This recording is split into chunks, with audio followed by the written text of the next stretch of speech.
Did you say 1? Oh, you did. Yeah, the countdown went 3, 2, and this show's off to a great start already. What's up, everyone?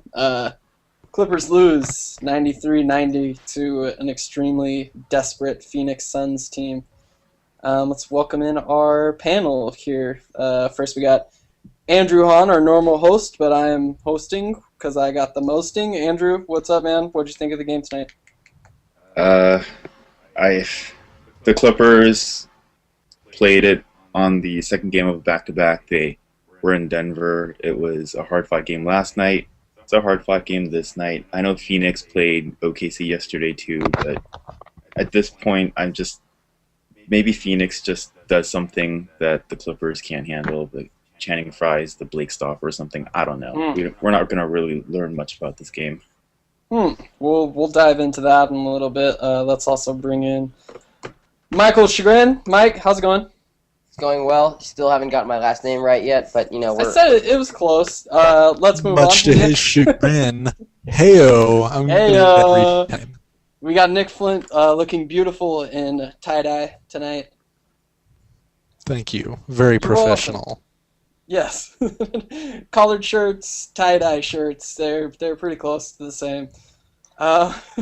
Let's dive into I like to think of myself as the Clippers version of Vic the Brick. Who's Vic the Brick? I know that name. Should I know that name? He's just a crazy guy. Used to be a radio host. He was LA area, I think. That's probably where. There's one guy that goes to Clippers games that is just very negative. You'd actually like him a lot, Nick. He reminds me of like an older, bitter version of you that just like complains the whole time. They call him like the Master of Darkness. Are you talking about the guy with the cowboy hat and the and the long hair and the constant Western getup? Because he no, I don't know who he is. Wait, is that there? That's Jimmy Gold. Yes, how do you guys not know him? That is who it is. That's exactly who it is. He's the guy that has tickets for all of the Staples Center teams. I like how this, to distract from the pain of the loss, what we've done is we've deflected all of our attention over to weird semi-celebrities that show up at LA area sporting events. We got some Huntsville area sporting events. Oh, my computer's broken. This is terrible. Well, we can still hear you and see you, so that's good. This is awful news. I'm getting rainbow wieldy, so I got rainbow wheel. It's freaking me out. You guys are all frozen. I'm just gonna keep going. Can you hear us though? I more or less. We might have to edit this out. Probably not though, because I'm not sure how to do that. Live. Nick, let's talk to you, you silly guy. What were the key factors in the game? Give me 3 key factors. Make them quick and snappy. Quick and snappy. Turnovers, rebounding, 3-point shooting. 3 of them generally most important things. I think it was Greg Popovich who said recently that the real key to the game is to score more points than your opponent. Because there are only so many keys to the game, and every team has them.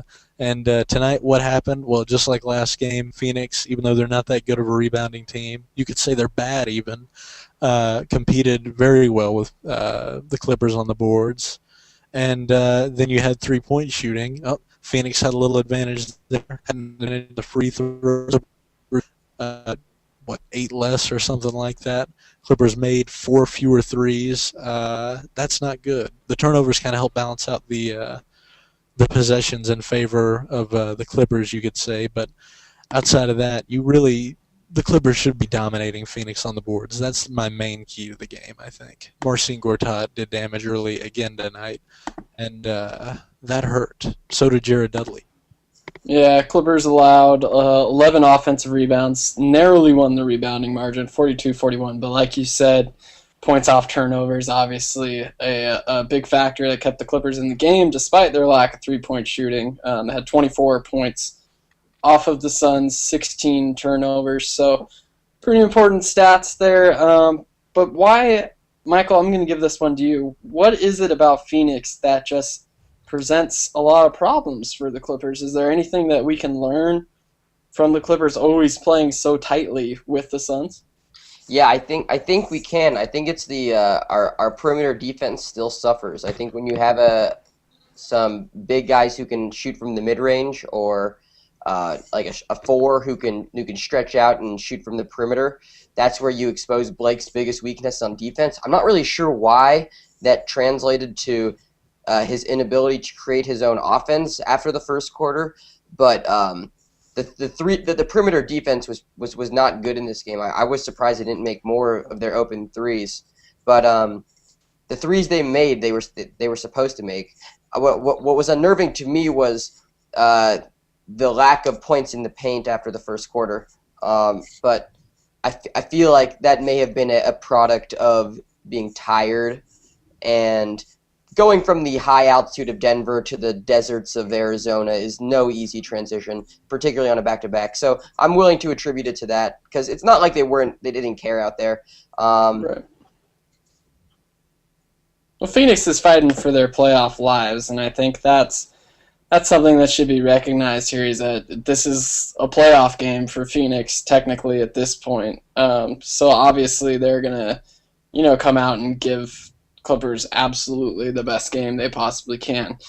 We're gonna do a little segment. It's not gonna be a reoccurring one, because I often find people blame referees a little bit too much. After all the flopping that took place in the Nuggets game last night, the Clippers obviously benefited from that.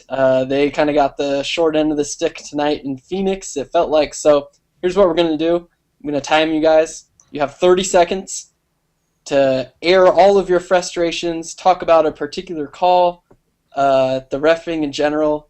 We're just going to go bang, bang, bang, 30 seconds. Andrew, go ahead. Get it off your chest.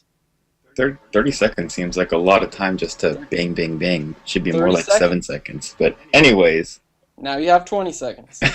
Well, your 7 seconds just expired. this is the second game that someone's committed a flagrant 2 foul on Blake. I think we should ease up on him complaining to the refs, because they really only call like the big stuff on him, and he gets fouled like 1,000 times a game.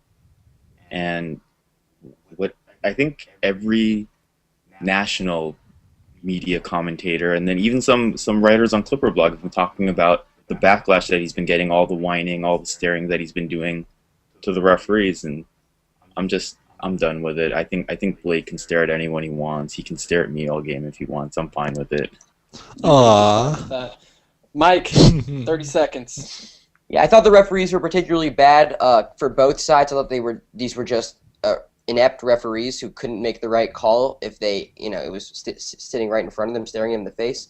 But yeah, they were absolutely awful. But I'm going to be upset and say the Clippers got the short end of the stick on it, because the two most important plays of the game did not go the Clippers' way. The first one would be Kenyon Martin's strip on Steve Nash. Could have easily been a no call. Could have easily been a jump ball. They called it a foul because they were homers for Steve Nash. I don't know why. And then Steve Nash is great. Immediately after they made that awful call, they went back on the other side of the floor, and when they could have easily called a no call. They could have easily done a no call when Channing supposedly was pulled down by Blake, but Channing Frye was pulled down by Blake, but ultimately they called it on Blake. I don't think that was all that made all that much sense. I'm done. That was 45 seconds, I think. Fair enough. Good spirit there, though. I like how angry you were, Nick. Yeah, I wasn't pleased. It's okay that he went over. Not much to say. I generally don't think about the referees that much. To me, it seemed like it evened out most of the night, because there were a lot of, I saw some two-handed shoves, some grabs, especially on Blake. He draws more fouls than anybody per 40 minutes than other than Kevin Love. I think it was like 0.1 more than him on the season. So, I mean, he gets fouled a lot. He gets a lot of calls. I don't know. I don't think about it. I like Andrew's point about Blake, the whole stare down thing. It doesn't bother me anymore. I think it bothers people who only watch 5-10 Clippers games a year. and they see it and they're just enraged. But I have grown accustomed to his face. Yep. I've grown accustomed to your face. That's. Blake. I knew I should have called time there before the song interlude. I just want to add one thing, even though I said that I didn't need this much time. But the officiating generally league-wide has been terrible all year. I don't think fans at this point can be complaining about refs stealing games for you anymore, because it's just, I mean, if you're complaining about lockout losses and just poor play by the teams, you can easily point it at the officiating too. A lot of these games just have terrible officiating. It's not really worth talking about. We're creeping into Denver Nuggets broadcast territory here. I'm just ripping the refs. Clippers don't even score that many points per game. Well, for both sides, I should say. I'm not just in the Clippers' favor. Yeah. I mean, I think it's just bad overall. Yeah, I mean, honestly, I'm willing to give the refs a pass most of the time. So many tough calls throughout the course of a game, so many bang plays, and it's kind of underrated how much travel they actually do. Like, we talk about the teams like, oh, they're on a back-to-back. Well, refs are on back-to-backs like every single night. And yeah, I know they're not getting beat up, but they're running up and down. Like, that's not an easy job. So maybe they should be younger. Well, a lot of them have gotten younger, I think. I think we lost 3 or 4 refs that I actually recall. And I've seen a lot of rookies this year, so you could attribute some of it to that too. Who's your favorite ref? Joey Crawford. Nick. Oh, that's a tough call. You suck. The problem with refs, Andrew.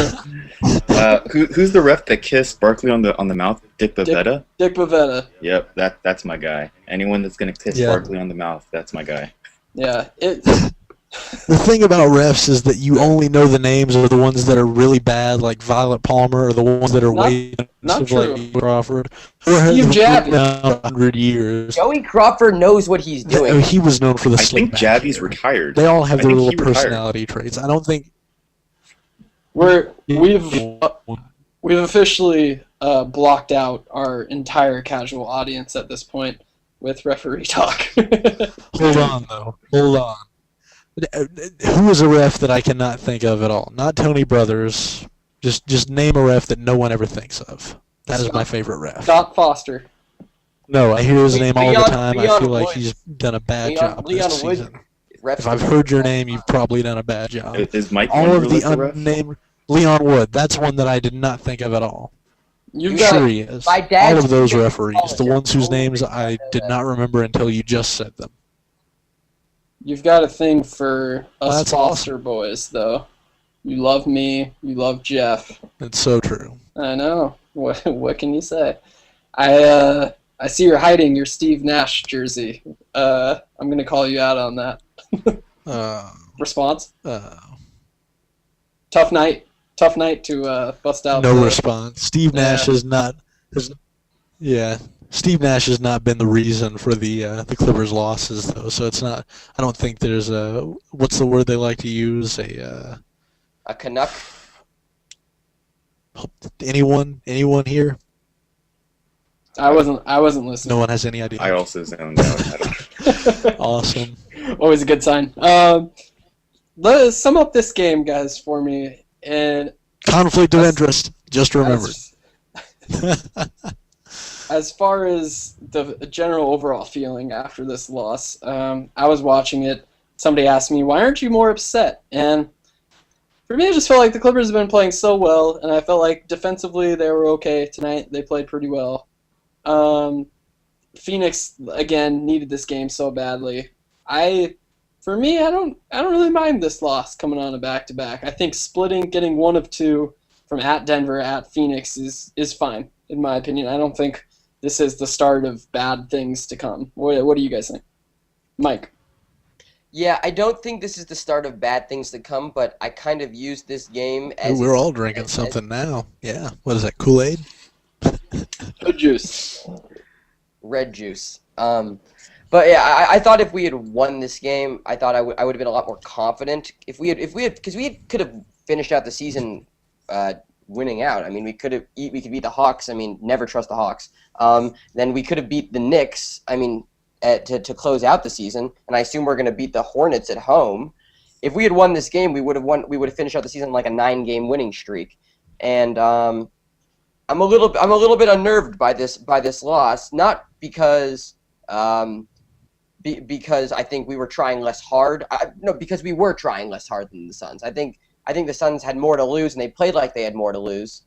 And at this point in the season, we should be able to flip the switch and not go into a game complacently. I was hoping we were past that stage, and I don't think we necessarily were. I don't see it as an effort problem. Andrew, you were shaking your head over there. What do you think? I'm going to answer your part first, and then I'm going to rebut some of the things Michael said. Yeah. This game is completely forgettable. I didn't learn anything that I didn't already know about the Clippers. It seemed like that first quarter was going to be a shootout. I think Nick had tweeted, like, shootout alert. But they just made it really ugly. And the Clippers just narrowly lost against a team that, has some weird matchups for them. That's all I have to say about it. I thought this game was so forgettable that I actually wrote down a bunch of stuff completely unrelated to this game that I wanted to talk about because I just thought that we were going to gloss over this. Wow. That's how I feel. I like that. Do that in the future, just in case. Preparation, yeah. Let me see some of those notes.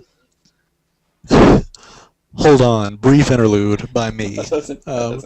M. Shaggy over... yeah, they're never brief. M. Shaggy over there referenced the Hawks just a second ago. What if the Clippers are like Hawks West? I always have is your thought Josh Smith. Obviously, you... Yeah. The only difference is Chris Paul. You can trust Chris Paul. You can't really trust anyone else. Chris Paul is like our Al Horford. Joe Johnson, I mean. Oh, right. My rebuttal to Michael. The Clippers, it doesn't matter if they win out or not. Tom Haberstroh had an interesting article on ESPN saying that momentum at the end of the season has no bearing on their playoff success. Like the first 20 games had more correlation than the last 20. That's really weird. I don't know how they came up with that, but I'm just passing that information along. Never question Tom Haberstroh. The man is a statistical genius. If the Clippers had won today, the Lakers play at San Antonio and versus Oklahoma City before the Clippers play New Orleans. So they would have had a good idea whether they could get the 3 seed or not. And at this point, because they lost today, they're probably not going to get it. It's in their best interest to win the next 2 games versus New Orleans and at Atlanta, and then just sit everyone for New York. Nothing's going to happen at that point. So yeah, that actually does assuage my worries a little bit. But that was my main reason why I really felt like a win was necessary tonight. Was I really don't want to play the Grizzlies. I think the Grizzlies are just a nightmare matchup. They can beat you 19 different ways. And I'm just far more comfortable with the defensively problematic post-Tyson Chandler Dallas Mavericks. And if we could overtake the Lakers, not only would it... I don't know if this is necessarily the same momentum issue as what Haberstroh brought up, but if you can overtake your big brother, the team that's overshadowed you for all these years, I feel like that would have some sort of that would lead to some sort of momentum-changing factor. I mean, that may just be me wanting to beat out all the people I know who are Lakers fans, but I really don't want to play the Grizzlies. I think that's like a material issue that if we had won tonight, that wouldn't be as big of an issue. That wouldn't be as big of a problem. So I just see a split here then, right? DJ, you and Michael don't want the Grizzlies, and Nick and I don't really care if it's the Grizzlies. Yeah, let's talk about that. Let's do a little crossfire action here. Mike, you're going to defend us on the Grizzlies.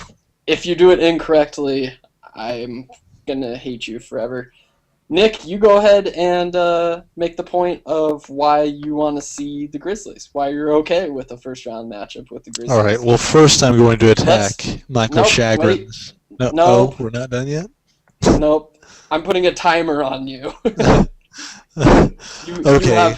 You have 45 seconds, and I'm actually going to time you this time, so don't you dare Plenty of go time, over. plenty of time. First ahead, off, Nick. Michael Shagrin is 15 years old. What kind of credibility does he have?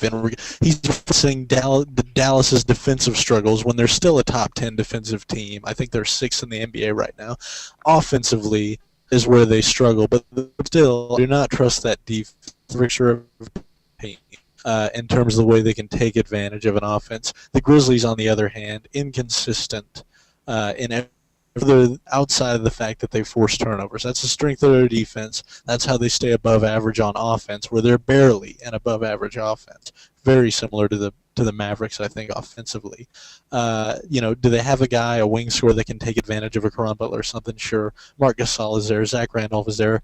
Both of them are wearing down. One of them because he's been injured the entire season. The other one because he just got injured. And finishing up, the Grizzlies, they're just as good as anyone. I'm not particularly afraid of anybody. No fear. We're all going to die anyway. Boom. Oh, boy. Mike, go All ahead. right. Well, I'll give Nick the benefit of the doubt on the Mavericks being more efficient than I say they are. But the reason why I'm more worried about the Grizzlies than Dallas is the play of the bigs on the Grizzlies is just far scarier. Obviously, Dirk is going to kill you from wherever if he's on, but the way Zach Randolph and Marc Gasol work in tandem, in terms of being able to draw out the bigs from the interior, which our bigs are not comfortable at all outside of. That's what scares me. The second second option as a big for the Mavericks is it Dampier? Hey, Brendan Haywood. I mean, come on now. I mean, I would not be scared if Brendan Haywood had 2 chains. That's actually the first. I mean, Brendan Haywood is by no means a threat. Dirk is, but Marc Gasol and Zach Randolph, if Zach gets back to full strength, he just scares me. And then again, you could look down the rest of the lineup, even ignoring the 2 bigs. The Mike Conley matchup with Chris Paul is frankly the only point guard matchup I'm less scared of than Tony Parker. And then Rudy Gay is probably going to destroy Caron Butler's knees. I mean, one knee at a time, one tendon at a time. It's gonna be disastrous. You leave Caron Butler's knees alone. Yeah, You're an animal. Right. I'm sorry, but Andrew, who won? Well, You're biased. You don't. yeah, I'm count. biased. I'm going to say Nick won. And I'm In gonna give him- regards to Zach Randolph pulling out of the paint, 31% from 16 to 23 feet. I'll tell you why Fun Nick fact. won, because Michael's whole argument rests That's on this season, and Zach he's not going to Randolph's magically very return to tired play shoulders. in a week. He said if Zebo gets back in shape, if he rounds into form, there's 5 games left in the season. Zebo now is Zebo in the playoffs. He's not going to get any better in the next 6 days. With the team that you see is the team you're going to get at that point. I'm going to use a little couch potato analysis for this and say that the Grizzlies are so underrated at this point that they're overrated, and the Clippers are so unrated. Every national commentator just kind of dismisses them based on their SportsCenter highlights. I think Chris Webber was saying oh, they're an up and down team, and the game slows down in the playoffs. And the Clippers are one of the slowest teams in the league. I personally think that the Grizzlies this year are last year's Portland team that Sheik picked that was going to upset Dallas, and this year's Clippers team is last year's Grizzlies team. Mm. oh wow, That's my opinion. I get the narrative. I see where you're Historical going there. analysis. that's Boom. fair. Abraham Lincoln is on our side. Guys, we have Twitter questions. Although now I'm wondering, hold on. Ugh. Oh, darn. I wanted to riff for a second. Twitter questions, DJ. Can Oh, I? God. Oh, am I allowed to? That's great. No, your laggy, No. stupid Just one computer connection. Oh, Just laggy. shut up over there. Let me do Twitter questions. Oh. You would think with the Google Hangout that we would all stop talking over each other, and we literally talk over each other more than ever. It's kind of hilarious. Wait, we have Twitter questions. Nick, I'll give you the Twitter question since you're so chatty, and maybe you can All choose right. to answer it and tell me whatever the hell you're going to tell me anyways. What You know me is so well. a girdle? Twitter question. Cardboard Gerald, I'm sure. A girdle is something that is used. It's a clothing accessory, or well, not an accessory, clothing item. It's worn underneath your outerwear, and it just kind of holds everything in and pulls it up. Okay. Jeremy, what if the Grizzlies are holding back Zach Randolph? He's been playing limited minutes off the bench.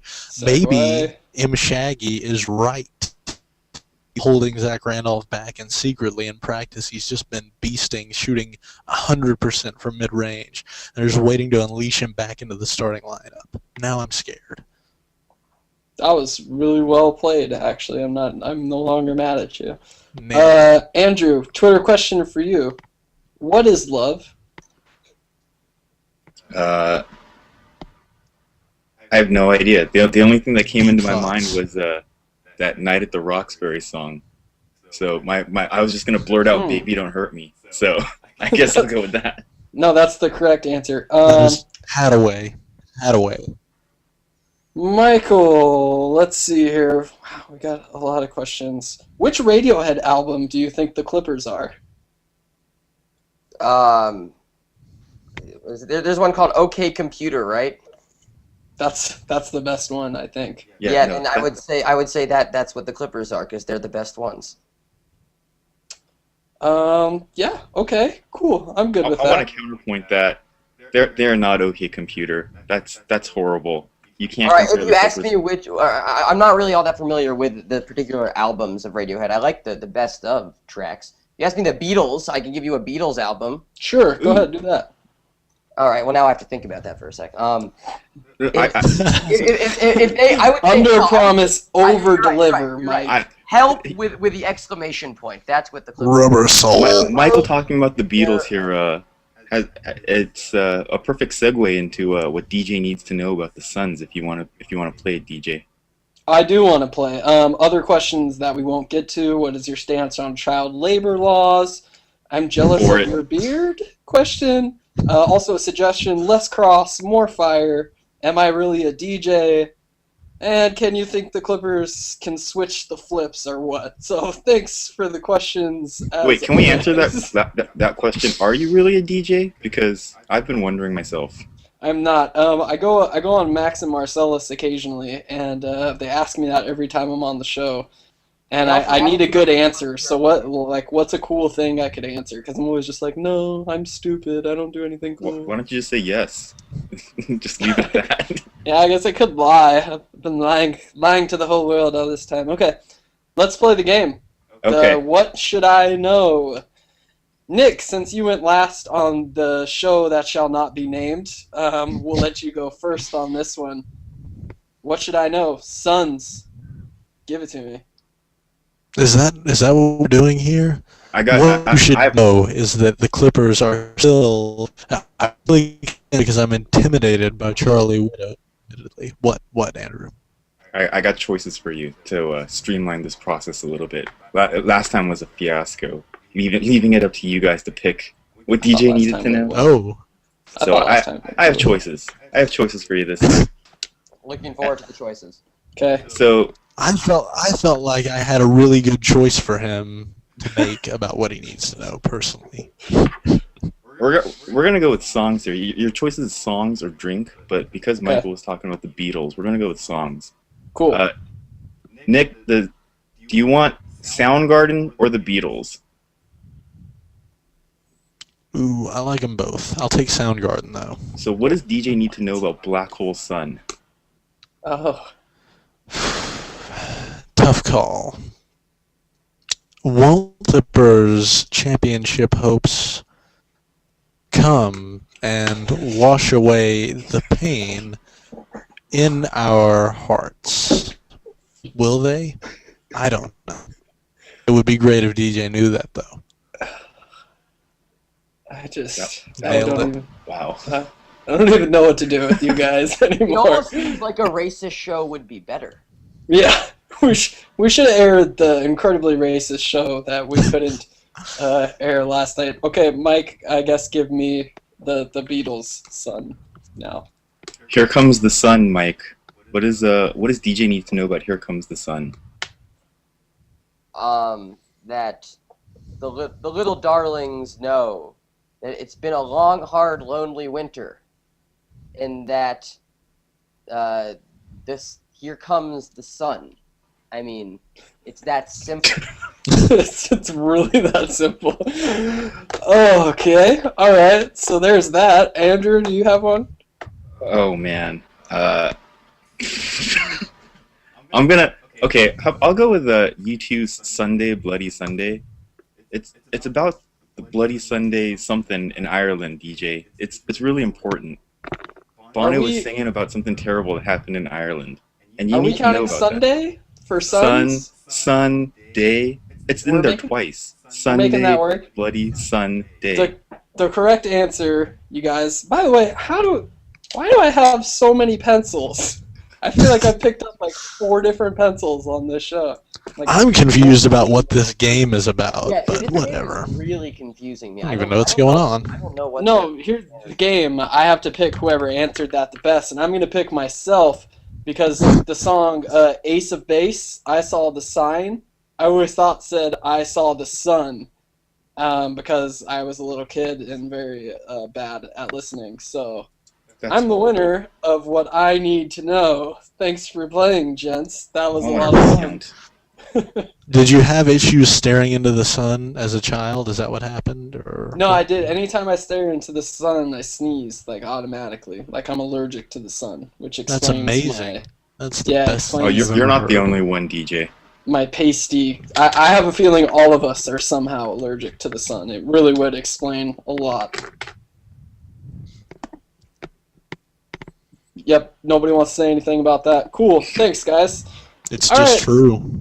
So let's just wrap up this awkward train wreck. It really sucks. Last show was so much better than this show, and now you guys are just letting me down. And I'm We letting had myself some down. serious analysis. I think we actually had some discussions about basketball. I mean, it was breaking new ground.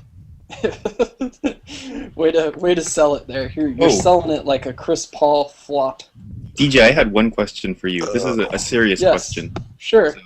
to end on a good note. Okay. You wrote that article on ClipperBlog, what is it, a month, maybe 2 months ago, about how the Clippers' defense was just so terrible, don't expect them to even get out of the first round. And they've crept up to 17th in defensive efficiency now.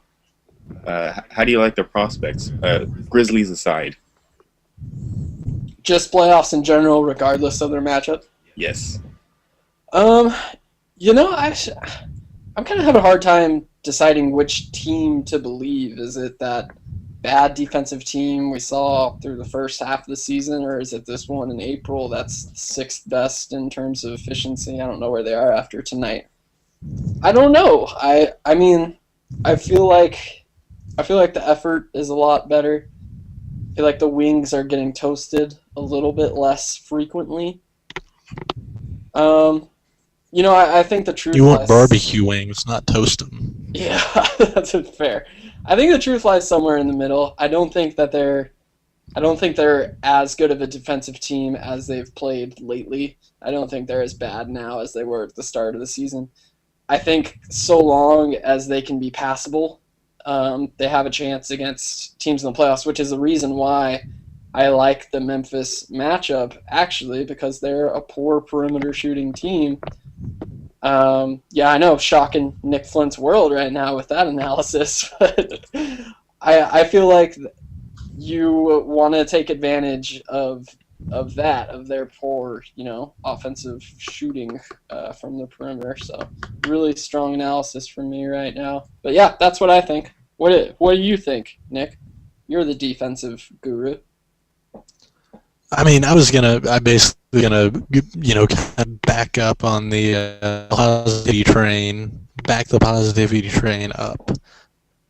Because as I was saying earlier, as I was lagging and you cut me off, Charlie Widows intimidated me and battered me into being positive, and it was just wrong. It's not the way Nick Flint does things, and I don't think it's the way we should do things in terms of, we can still see the Clippers struggling on defense. I think one of the main things that we've seen with those struggles, though, now is kind of tempered in some lineups with better defenders like Eric Bledsoe getting more minutes than he has all season. I think he's up to like 17 or so minutes in the last 5 games, 17 minutes per game. And, they're gambling more. We saw him double. I think, what did I call it? A double and redouble kind of defensive set where they doubled Nash in the corner, then they doubled who he outletted to, and then they gave up a contested layup. But that's better than giving up wide open threes where, we're seeing him run out. There's better effort. There's better intensity. There's a little more of a consistent plan in terms of the where they trap, where they do certain things. But there are also still a lot of mistakes, and part of that is because the personnel hasn't changed that much. Randy Foye is still going to be out there at the 2. Mo Williams is still going to be out there not being able to guard anyone all that well unless they're a kind of undersized guard.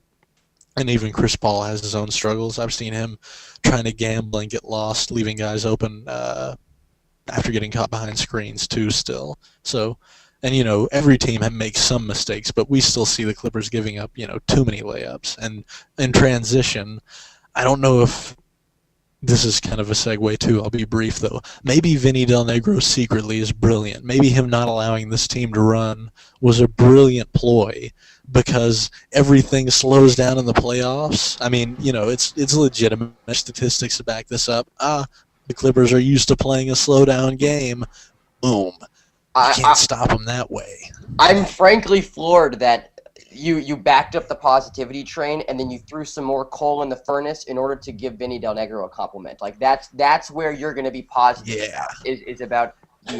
He could be a G. Maybe he knows more than any of us give him credit for. Look at that hair. He knows how to coif. What's hilarious is that I was getting ready to apologize to Vinny Del Negro, and then this kind of stinker of a game just showed up, and now I'm not going to do it. I'm going to hold it and see if I could just ride out the Del Negro era, just not having to apologize for railing on him so hard. I am going to apologize to Randy Foye, though, because, man, when he's open, I'm not screaming, no, don't shoot it. Like, I actually think he'll make open threes now. So, Randy Foye, before we, finish this off, I just have a quick guard discussion to throw in there. We have like no guards besides Mo, who has a player option, and Chris Paul and Eric Bledsoe under contract for next year. And we got Nick Young unrestricted, we got Randy Foye unrestricted, and we got Chauncey unrestricted. Foye's still on, isn't he? Doesn't he have one more year? Foye's done after this year. If you had to choose one of those guys, Nick Young, Randy Foye, Chauncey Billups, who do you go forward with to join Eric Bledsoe, Mo Williams, and Chris Paul? Andrew, we'll start with you. Out of all the guards coming off, who do I keep? I am going to keep Chauncey Billups and have him play a backup shooting guard, backup point guard role, and run with Bledsoe in the second unit to kind of manage his turnovers. I think everything that Nick Young and Randy Foye give you can be replaced with somebody else, ideally. Well, I'm not going to name restricted free agent names, but yeah, I'll go Chauncey Billups. We have his bird rights, by the way, so we can go over the cap to bring Billups back. That's not something. Yeah, that's not something we should be interested in. I don't think. I'm just saying that if you can sign everyone else first, and then if you timed it right, then. Yeah, I like the Chauncey call. I just wouldn't want to sign him for very much cash. I think his salary right now, the $2,032, that's the perfect amount for Billups. Yeah, I think my answer, Nick Young isn't even in that. It's 1A, 1B, Chauncey and Foye, and then like 7C, Nick Young. He's not even. If the Clippers re-sign Nick Young out of all those guys, I don't know what I'm gonna do with myself.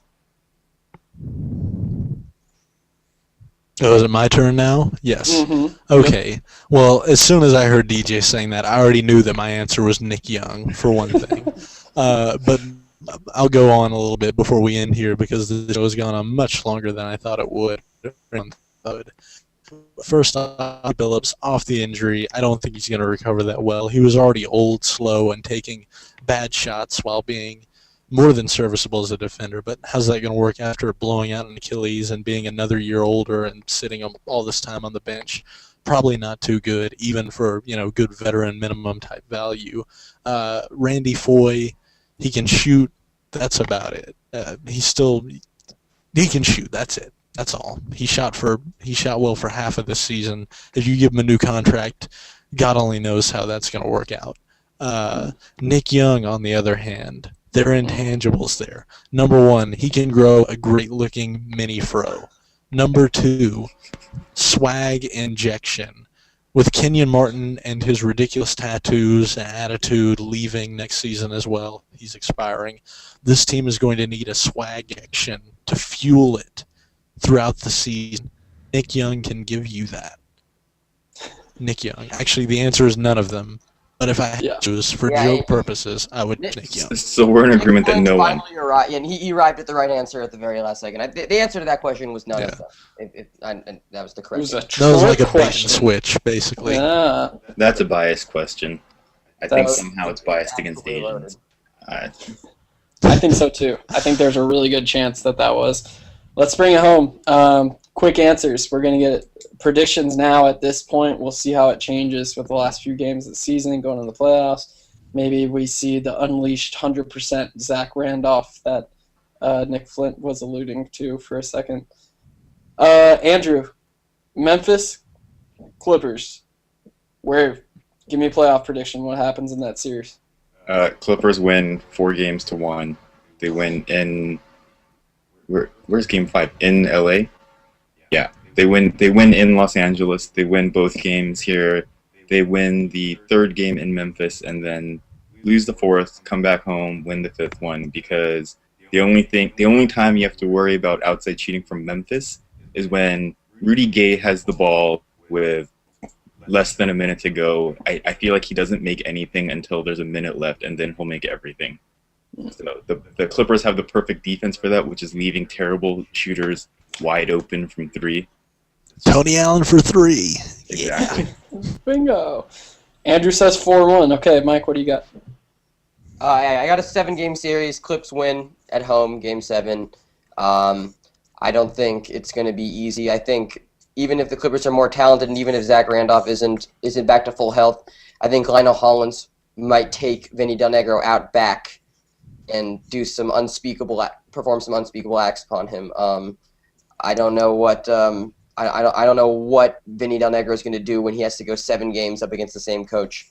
But we'll see. We'll see what happens. I think the Clippers can take it because Chris Paul is just more talented than anyone else on the court. Okay, me next because my batteries are running out. Yeah, I'll kind of complete our little run here. Maybe you'll pick a sweep. I'll say 6 games, Clippers in 6. Why not? Yeah, I'm going to agree with Michael. I think it goes 7 with the Clippers pulling it out, but I think it'll be a dogfight of a series. I see every game as being tight. Andrew disagrees. Nick disagrees. I'm with you, Mike. I'm not excited to see the Grizzlies. It's looking like a reality. We'll talk about more on that the next show. We got plenty of shows coming up with the season winding down. We'll talk more playoffs. We'll eliminate probably a good 30 minutes from each show of terrible rambling. But let's close this out. Clippers once again fall in Phoenix to the Suns, 93-90. Thanks for joining us on ClipperBlog Live. We'll see you next game.